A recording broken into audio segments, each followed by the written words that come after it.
ตำเนี่ยมันจะตำสลับข้างกันใช้มือข้างซ้ายสลับข้างขวาเพื่อคนเนี่ยบ้านนี้โรงเรียนการศึกษาเข้าถึงแล้ว โอ้เขาให้นี่มันเป็นอะไรคือบ่ได้ฮอด20ฮอด10ฮอด บ่ฮอด ห นะ น้าเขาหน้าเลยฮอดได้ โอ้ เพราะว่าเขาให้เขาซักเอา มันก็บริเตกก่อน มันก็เลยแบบว่าให้หนึ่งได้6 ซอบ10 ซอบหมดเท่านั้นแล้วเห็น ทำดีแล้ว ก็เลยเฮ็ดให้พี่น้องชนเผ่าบลูเฮานี่เขากินบ่หลายเนาะเฮ็ดให้คันเฮ็ดหน้าน่ะได้กินข้าวหลายแต่เขากินหลายได้ข้าวหลายบ่ปีนี้ พอลายแล้วระวังชิปเป่าสำนันแล้ว โอ้ก็พอได้กินเนาะกุ้มปีบ่10 เปานี่ บ่ก้มเลย บ่กุ้มบ่ เออ โอ้ยัน10 เปาโอ้ต้องครอบครัวหนึงต้องระดับ40 เปาเด้อกุ้มเนาะ สำนันแล้ว เฮ็ดบ่ได้บ่40 เปานี่ บ่ได้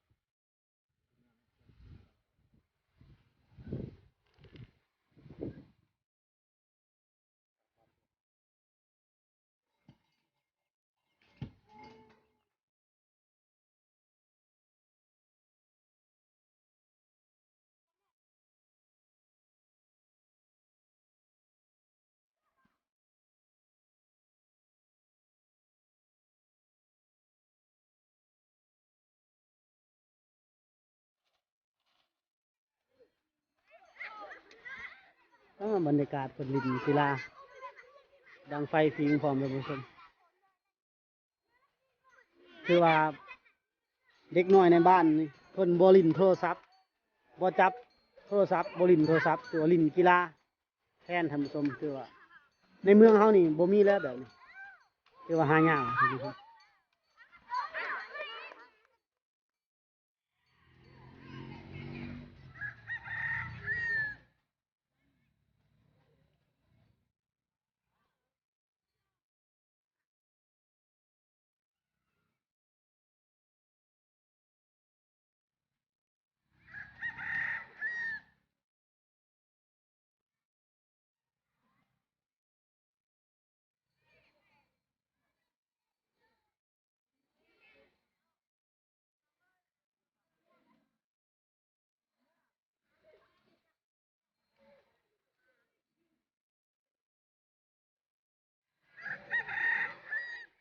สบายดีท่านผู้ชมหมดสุขสุขคนยินดีต้อนรับเข้าสู่ช่องชนบทลาวมื้อนี้ทางช่องชนบทลาวสิพาท่านผู้ชมไปเยี่ยมชมหมู่บ้านชนบทบ้านละหอเมืองเซโปนแขวงสวรรณเขตสิพาท่านผู้ชมไปชมวิถีชีวิตของพี่น้องชนเผ่าบรูทางบ้านละหอเมืองเซโปนท่านผู้ชมเจนจะได้ก็ไปติดตามครับมาใช่ไหมเอาไปเฮ็ดกินบ่แกงบ่เฮ็ดเลยลวกจำแจ่วหรือเอาไปแกงโอ้แซ่บได้หมักปีนี่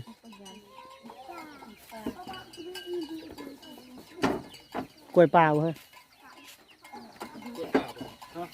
กล้วยบ้านทำแล้วเราเอาสวนกล้วยป่ามันแซ่บกว่านี้เนาะมันแซ่บมันส้มกล้วยลูกจะคนนะไอ้เงิน8 คนโอ้ลูกจะคนลูก6 คนลูก2 คนเนี่ยลูก6 คนเงินสาวกุ๊กคนนี้ไปต่ำลูกสาวก็บ่ตัดต่อถือว่าได้กินแห้งลูกสาวกกแล้วลูกสาวจะคนลูกสาว4ลูกชาย2โอ้พอดีตำจะหน่อยก็ได้ตำเขาได้กันพอนะครับคุณน่าจะเป็นด้วยกันเห็นแล้วสำนักเนาะเนียนแล้วเดี๋ยวนี่ลง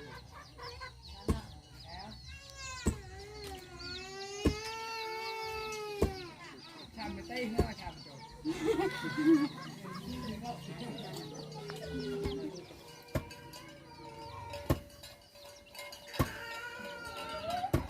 ขึ้นมาปุ๊บเอาให้เห็นหลานน้อยทำไง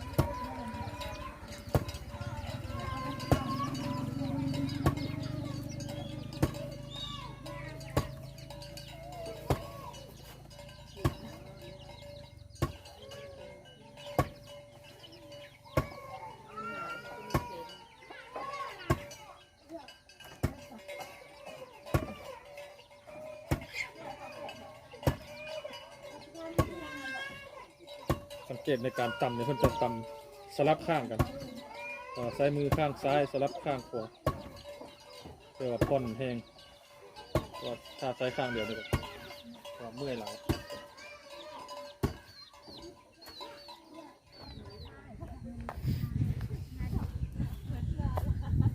บันชวน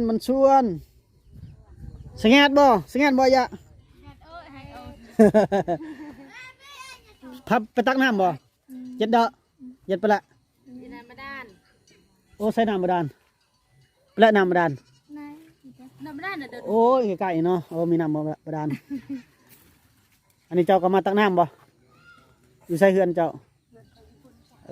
หนาวเนาะหนาวพายุเข้าดีแล้วหนาวอบอุ่นผิงไฟเฮือนเจ้าบ่นี่เฮือนนี่เฮือนเอื้อยบ่นี่เฮือนเอื้อยเพิ่นท่านผู้ชมเส้นแซ่บอะยะได้ยังกินอะยะจัดด้อยบ่โอ้อาหารมันนี่ก็แซ่บคือกันนะยะข้าวละแมน เจอเซินนี่ไปกินข้าวแซ่บเนาะยะเนาะ จ้ะ มักอึบ่ มือยอดมันกับมื โอ้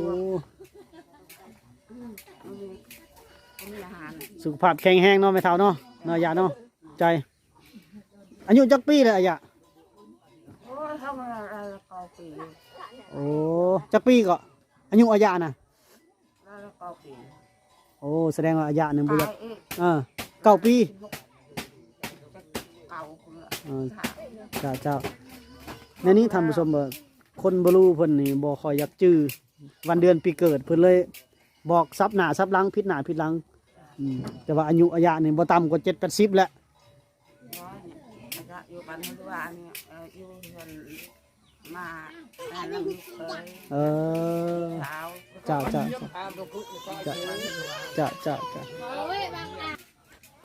หนาวเนาะโอ้ยพายุเข้าแล้วหนาวช่วงนี้บ่ได้ไปทางใดบ่ไอ้ ไม่ไปทางใด ช่วงนี้บ่ได้ไปเฮ็ดไร่เฮ็ดสวนบ่ บอกว่ายามมันหมดในกระเพาะ เสียยา เขาให้นี่ฮูดแล้วเนาะ ก็ไปเริ่มแล้วไปนี่ ฮูดแล้วบ่เจ้าเขาให้เจ้าฮูดเก็บมื้อแล้วบ่ ถ้าเขามีให้จะทำ บ่ได้เฮ็ด งามปะเลยมีแต่ปลูกกันนั้นมันต้นที่ชื่อพูน มันต้นนี่ปลูกหลายที่ปีนี่ ลายได้เลย ตะมอยตะมอย แพกคนละเฮกตาร์นะ โอ้ ไฟซุ่มกันบน ชุมไพรนะ ติดไฟงามแรงนะ แก่หนาว เรื่องงาม โซน เบื่ออะไรก็คือกรอกนันตะการเลยนะครับคือปลา โอ้นี่ในบ้านมีอันน้ำบาดาลท่านผู้ชมน้ำบาดาลของโครงการต่อหน้าในโรงเรียนบ้านละฮอนี่เพิ่นมีโรงเรียน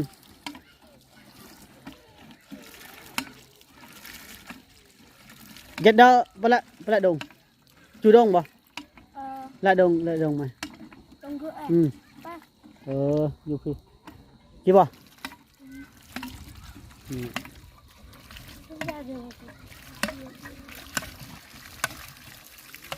ไปเด้อบ่มาไปเด้อเด้อตุ้มบ่เด้อสัวนี่ผู้สาวได้นี่ท่านผู้ชมเพิ่นมาสุกเอาน้ำไปใส่ในครอบครัว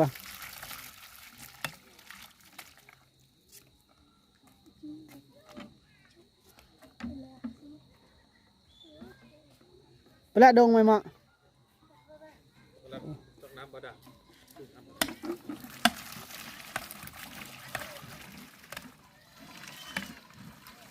ว่าบ้านนี้มีโรงเรียน ว่าการศึกษาเข้าถึงแล้วสำหรับบ้านนี้เป็นเงินเป็นเด็กของเรา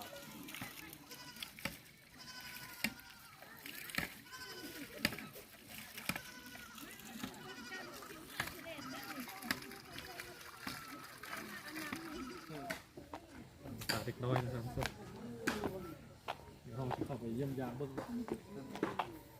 ด้านนี้ เอาเขามัดหลายเลยมันแม้นได้อย่างนั่นไหม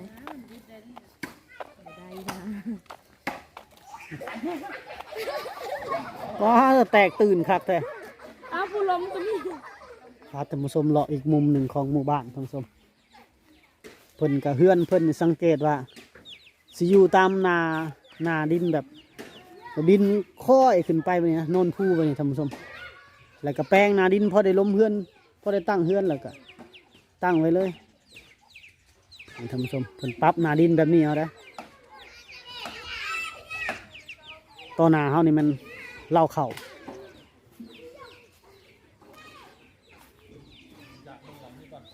เดี๋ยวไปเบิ่งพาท่านผู้ชมไปเบิ่งแม่เฒ่าเพิ่นตัดสินฟืนไปนะสาวมันชวนเฮ็ดหยังมาสาวตัดฟืนเนาะไปนายไปดูเอาตังนี่แหละนะสินอุ้ยบ่ ตาเอาอุ้ย ตราอุ้ยสินฟืนตาจากันเต้าจาบ่ตะบุเกะนาย น้องใส่จานใส่คอยเดาเว้ย คอยโดยมึงเข้ากินแรงดงมวยบ่เวียนี่เฮือนน่ะสาวเพิ่นโอ้มีแบ่เนาะบันแบ่บ่ ไปองค์การยอมเจ้ล่ะ โอ้นี่แบ่ของโครงการท่านผู้ชมเชื่อลำแบ่หน่อย ไปลำ ไปลำเนื้อเตบบ่3 ตัว ไอ้เด้ โอ้ช่วงนี้แบ่สัตว์อยากเจ็บไข้ป่วย ก่อนเปิดล โอ้วัน ำฮอบ ลูก6 คน เออ เฮ็ดเขาให้ได้ปีหนึงได้6 สอบ6 กระเป๋าตะเปิด เออฮอบเกี้ยเปิด ตะเปิดได้6 สอบได้น้อยเนาะหน้าบืนบิหรือ บีเอ้ยดาวตะอ๋อ เขาบ่งามท่านผู้ชมได้บ่หลายเขาให้นี่มันบ่ค่อยได้หลายอยู่แล้วมันได้น้อย เนี่ยกระใจ ขอบใจนี่เป็นการเยี่ยมยามทำข่าวพี่น้องสุนเผ่าบรูเนาะดงไหมบ่โอ้เพื่อนผู้แสผู้สาวเพิ่นได้ทำมาชมกระมูนบ่ไหมกระมูนบ่โอ้ยผมว่าพิษเด้เนาะ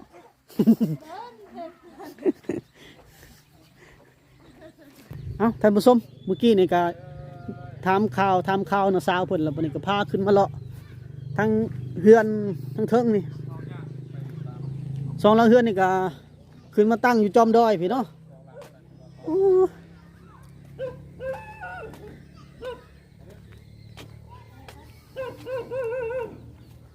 เดี๋ยวไปทำข่าวเพื่อนกะสบายดีบนชวนอยู่ดีมีแหงเนาะอันนี้กระยังบ่เคินกระยังเนาะเห็ดคล้ายบ่ บ่เฮ็ดเองนี่ เฮ็ดใส่เอง จะขุดเข่า หูดเข่าเพราะว่าท่านผู้ชมช่วงนี้เป็นช่วงฤดูการหูดเข่าเนาะหูดเข่าให้แต่ละคนนี่ต้องมีกระยังอันนี้ไปหูดเข่าใส่นี้ว่าก็บ่มีนะคือว่าแล้วหูดบ่มีวงใส่ได้เนาะ กระยังสารจักมือพอเราแล้วเนี่ยจักมือแล้วเนี่ย ทานนี่บ่ อ่า โอ้ยโดนแต่ มือนึงแล้วบ่แต่เวลามือเนาะ งามเลยเราเห็ดนี่ก็งานประณีตให้กัน สวยงามงานแฮนด์เมดเป็นงานละเอียด มีอยู่บ่คนอยากซื้อก็เจ้าก็เคยเฮ็ดขายอยู่บ่ มีนะ มีบ่เขาอยากได้มันมีได้คนอยากได้เนาะ เฮ็ดไว้ใส่เข้าบ่เข้าให้เนาะ เขาจะใช้ข้าวให้ เข้าใส่กระยังนี้สำหรับเพื่อนไหนที่ให้เพิ่นก็ นี่เฮือนซานเพิ่นในธรรมสม เป็นลามโบนบ่ ล้ำอันนี้ต้นนาเขานี่ล้ำบอลล้ำบอลบอลที่ อันนี้ลามไว้กินบ่หรือเฮ็ดยังไงเกลือหมูบ่ นี่ บอลเนี่ย กิน โอ้ กินให้หน่อยแกงกินบ่ แกงกิน ตอนหน้าเฮาเนี่ยมันมีหมอโยมเก่าหมอโยมเก่าเพื่อนอ้ายเพิ่นนี่มีเห็นว่าอุปกรณ์มันนี่ท่านผู้ชมบ่ค่อยได้มีให้เห็นแล้วอันนี้มันหมอเก่าบ่หมอเก่าบ่ เป็นหมอโยมบ่หมอทอง บ่ทองเลย หมอทองเลยท่านผู้ชมเอ้ย ทองด ทองแดงได ทองแดงมันเป็นทองด อืม ำทองดำแล้วยันบุเรือแล้วเนาะเพราะ ำโอ้ ขายถึงแล้วเนาะ ทองดำก็หมดแล้วทองด ตามเข้าดีกว่า ำไม่ได้ตำเขา เขาให้ไปนี่ฮูดแล้วบ่หรือยัง ยัง กะว่าสิได้หลายบ่ปีนี้ โอ้ไม่ได้ลายปันใด ได้เนาะสาว ได้ก็สัน4 เป้า5 เป้าชั้นนี้แหละ โอ้เขาให้นี่มันเป็นอันได้คือบ่ได้ฮอด20ฮอด10 บ่ได้ฮอด บ่ฮอด ห นะ น้าเขาหน้าเลยฮอดได้ โอ้ เพราะว่าเขาให้เขาซักเอา มันก็บริเตกก่อนแล้วก็ได้ อืมมันก็เลยแบบว่าให้หนึ่งได้6 ซอบ10 ซอบหมดเท่านั้นแล้วเห็น ชั้นนี้แล้ว อืมก็เลยเฮ็ดให้พี่น้องชนเผ่าบลูเฮานี่เขากินบ่หลายเนาะเฮ็ดให้คันเฮ็ดหน้าน่ะได้กินข้าวหลายแต่เขากินหลายบัดนี้เฮ็ดให้ตามกำลังครอบครัว ไม่ใช่เข้า แม่นบ่เฮาทางได้หลายเฮาก็เฮ็ดได้หลายแฮงบ่ถึงก็ทางบ่หลาย เกี่ยวเข้าแล้ว เนาะ อืม เสียหญ้าบ่ได้ก็เข้าให้ก็บ่หลาย เนาะ แม่นบ่พ่อเฒ่า แม่นนะ โอ้นั่นนี่เนาะความ คือ เข้าใจ ดอแล้วจัก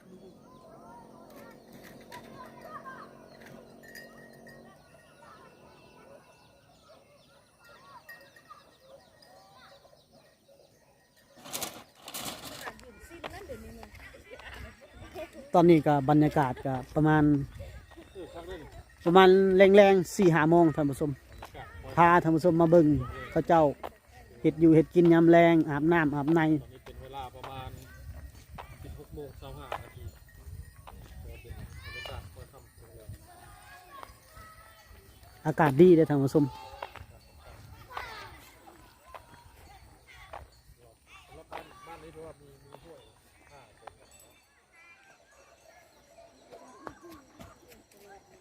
บรรยากาศยามแรงๆท่านผู้ชมเพิ่นก็ลงอาบน้ำบ้านนี้มีน้ำห้วยไหลผ่ากลางบ้าน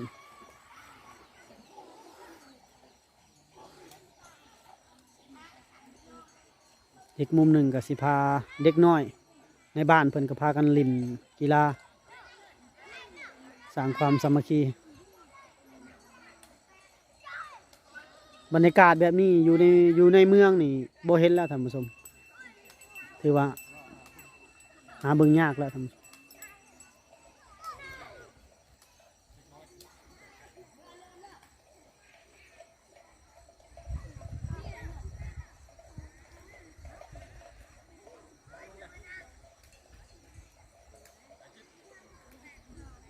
พอดีเฮากับบ่กล้าเข้าไปเบิ่งเพิ่นใกล้ๆเนาะท่านผู้ชมก็เลยถ่ายแต่ใกล้ๆเอาเนื่องจากว่าเป็นการอาบน้ำของผู้หญิงเฮากับบ่กล้าเข้าไปใกล้ท่านผู้ชมก็เลยได้ภาพไกลๆให้ท่านผู้ชมได้เบิ่งสำนี้เนาะอยู่ดีมีแห้งมันชวนบ่ได้ไปทางใดบ่ได้ไปให้บ่เป็นหยังขอบใจบ่ขึ้นก็ได้ รบกวนเจ้าเกรงใจบ่ได้ไปให้ไปสวน บ่แล้วมือนี่เพื่อนอยากตก โอ้ฝนตก เออ ฝนสิตกเนาะฝนก็เลยบ่ได้ไปให้ บ่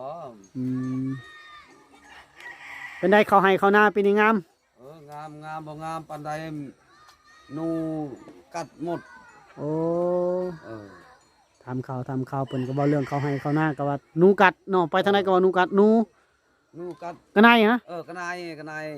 กัดดอยครับ โอ้ กระไร มันกัดหมดเนาะเขาให้เนาะเฮ็ดอยู่ไกล